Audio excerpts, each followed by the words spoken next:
नमस्कार, स्वागत है आप सभी का फिर से एक नए वीडियो में। मैं आज उन 80% लोगों के लिए ये वीडियो लेकर आया हूँ जो एक बार स्मार्टफोन खरीदने के बाद उसको लगभग 2-2.5 साल या इससे भी ज़्यादा, मेरा कहने का मतलब 3 साल तक चलाते हैं। क्योंकि एक साधारण परिवार में हर आदमी के लिए हर साल मोबाइल खरीदना संभव ही नहीं हो पाता है। वो 20% लोग मेरी बात से शायद इत्तेफाक ना रखते हों, लेकिन सच्चाई यही है। यदि आपको इतने लंबे समय तक एक स्मार्टफोन को काम में लेना है तो उसको खरीदने से पहले कई बार सोचना चाहिए। अब सवाल ये उठता है कि सोच तो लेंगे मगर सोचें क्या? तो इसका जवाब मैं दूंगा। यहां पर मैं आपको कुछ जरूरी बातें बताऊंगा जो आपको ध्यान में रखनी है। सबसे पहला पॉइंट आता है प्राइस का। जब भी आप स्मार्टफोन खरीदने जाते हैं तो जाने से पहले अपना बजट जरूर निर्धारित कर लें। दुकान, शॉप या मॉल में जाने के बाद लुभावने ऑफर के चक्कर में आप वहां पर महंगा मोबाइल ना खरीदें, क्योंकि हर दिन टेक्नोलॉजी बदलती जा रही है। दूसरा पॉइंट है पर्पस। आप मोबाइल या स्मार्टफोन को खरीदने से पहले ये सोचें कि आपको ये किस काम में लेना है। आपका मोबाइल खरीदने का उद्देश्य क्या है? क्या आप एक बिजनेसमैन हैं या आप एक टीचर हैं? आप एक स्टूडेंट हैं? आप आउटडोर काम करते हैं या इंडोर काम करते हैं? क्या आपको हमेशा ट्रैवल करने की जरूरत पड़ती है या फिर आप कोई मल्टीटास्किंग तो नहीं कर रहे हैं? इन बातों पर आपको जरूर ध्यान देना है। आगे बताए जाने वाले जितने भी मेरे सुझाव हैं उनमें हम इन्हीं बातों को ध्यान में रखेंगे। सबसे पहले है स्क्रीन साइज। यदि आप पूरे दिन ट्रैवल करते हैं तो आपको बड़ी स्क्रीन का स्मार्टफोन लेना ठीक नहीं होगा, क्योंकि उसको कैरी करने में आपको दिक्कतें आएंगी। और यदि आप मल्टीटास्किंग करते हैं तो आपको ऐसा स्मार्टफोन लेना चाहिए जिसकी स्क्रीन थोड़ा बड़ा हो। मेरे हिसाब से 5.5 इंच, 5.5 इंच या 5.6 इंच के जो मोबाइल हैं, जो स्मार्टफोन्स हैं, वो इसके लिए बेहतर है। अब आता है रेजोल्यूशन। रेजोल्यूशन के लिहाज से यदि देखें तो आप फुल HD रेजोल्यूशन का ही मोबाइल लें। उसके बाद आता है प्रोसेसर। सबसे पहले हम यह समझते हैं कि प्रोसेसर क्या चीज है। प्रोसेसर एक प्रकार की एक चिपसेट है जो ह्यूमन ब्रेन की तरह काम करता है। एक इंसानी दिमाग की तरह ये आपके स्मार्टफोन में काम करता है। वहां पर जो भी एक्शन हम अपने स्मार्टफोन को करने के लिए बताते हैं उसको विजुअल चेंज करके स्क्रीन पर हमारे सामने रिजल्ट लाकर रख देता है। यही काम है प्रोसेसर का। और ये सब कुछ थोड़ा जल्द होना चाहिए, इसलिए यदि अच्छा प्रोसेसर है तो ये सब काम जल्द ही होगा। इसमें आपको सिर्फ एक चीज ध्यान रखनी है कि प्रोसेसर ज्यादा पुराना ना हो। 1.5 से 2 साल तक पुराना प्रोसेसर भी इसमें चल सकता है।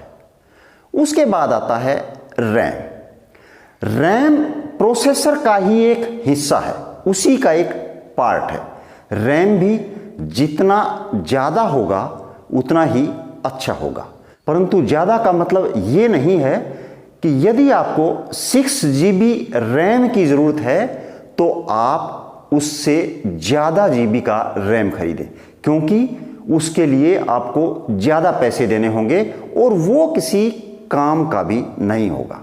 उसके बाद में आता है रोम। रोम कंप्यूटर में जिस तरह से एक हार्ड डिस्क होती है उसी तरह से मोबाइल में भी हार्ड डिस्क होती है। ये आपके रूम में रखी एक अलमीरा की तरह होती है जिसमें आप ज़्यादा से ज़्यादा सामान रख पाते हैं। इसमें आपके जितने भी डॉक्यूमेंट्स हैं, जैसे कि सिस्टम फाइल्स, पिक्चर्स, मूवीज़, ये सब इसी में रहता है। इसलिए ये 128 GB कम से कम होना चाहिए। उसके बाद आता है 5G या 4G। आप जरा सोचिए, 4G को आकर कितना समय बीत चुका है। बहुत से अभी भी ऐसे हिस्से हैं जहां पर 4G ठीक से नहीं मिल रहा है। 5G की अभी सिर्फ ट्रायल हुई है और इनको बहुत ही लंबा समय लगेगा। यदि आज आप एक स्मार्टफोन खरीद रहे हैं तो कम से कम भी अगले 5 साल तक आपको 5G ठीक से नहीं मिलने वाला। यदि 5G अवेलेबल हो भी जाता है तो भी उसमें 4G काम करेगा। इसके लिए भी आपसे शॉपकीपर ज़्यादा पैसे ऐंठेगा, उसका आपको कोई फ़ायदा नहीं होगा, क्योंकि आपके स्मार्टफोन में 4G ही काम करेगा। तब तक आपका स्मार्टफोन पुराना हो चुका होगा। उसके बाद आता है कैमरा। जब हम एक स्मार्टफोन के कैमरे की बात करते हैं तो हर इंसान उसके मेगापिक्सल पर ध्यान देता है, जबकि इसमें कैमरे के अपर्चर का बहुत बड़ा रोल होता है। कैमरे के अपर्चर से जितना ज़्यादा लाइट प्रवेश करेगा उतना ही अच्छा उसका फोटो आएगा। एक 20 मेगापिक्सल का कैमरा 30 मेगापिक्सल के कैमरे से अच्छा फोटो दे सकता है। इसलिए आपको उसमें जो ध्यान देने वाली बात है वो है एफ स्टॉप की। जितने कम एफ स्टॉप होंगे उतना ही अच्छा पिक्चर आएगा और जितने ज़्यादा एफ स्टॉप होंगे उतना ही खराब पिक्चर आएगा। इसलिए मेरे हिसाब से एक 64 मेगापिक्सल का कैमरा बहुत ही अच्छा है। आजकल के स्मार्टफोन से मैं देखता हूं कि 3 कैमरे या 4 कैमरे दिए होते हैं। उसमें उन कैमरों का कोई खास ज़्यादा महत्व नहीं होता है। आपको उसमें सिर्फ मेन कैमरा और उसका सेंसर देखना है। अब हम बात करेंगे बैटरी की। यदि आपको दिन भर अपने स्मार्टफोन से काम करना है और आउटडोर में रहना है तो आपको बैटरी की ज़रूरत होगी। आप जब भी स्मार्टफोन खरीदते हैं तो आप इस बात पर विशेष ध्यान दें और 4500 mAh से कम की बैटरी वाला स्मार्टफोन ना खरीदें। उसके बाद आता है बैटरी चार्जर। यदि आपको दिन में थोड़ा समय मिलता है तो उस वक्त आप अपने स्मार्टफोन को चार्ज करना चाहेंगे, क्योंकि उस वक्त आपके पास समय बहुत ही कम होगा। इसलिए आपको फास्ट चार्जिंग वाले चार्जर चाहिए। तो इसके लिए मैं रिकमेंड करूंगा कि आपके पास 30 वाट से ज़्यादा का चार्जर ही होना चाहिए।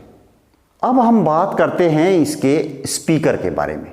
यदि आप बात करते वक्त स्पीकर का इस्तेमाल ज़्यादा करते हैं तो आप जब भी स्मार्टफोन खरीदते हैं वहाँ पर इसकी आवाज़ को ठीक से चेक कर लें।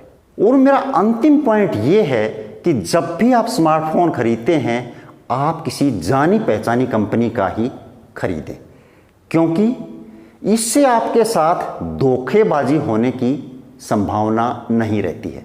और साथ ही साथ यदि आपके स्मार्टफोन में कोई दिक्कत आ जाती है तो उसके सर्विस सेंटर्स भी आपको इर्द गिर्द ही मिल जाते हैं।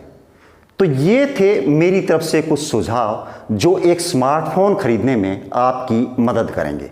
यदि आपको ये वीडियो पसंद आई तो यस या नो में कमेंट करके अवश्य बताएं। और हाँ, यदि आपके पास कोई सुझाव है तो वो अवश्य लिखें, क्योंकि इससे हमें बहुत ही मदद मिलती है। तो चलिए मिलते हैं फिर किसी अन्य वीडियो में। तब तक के लिए थैंक यू। जय हिंद, जय भारत।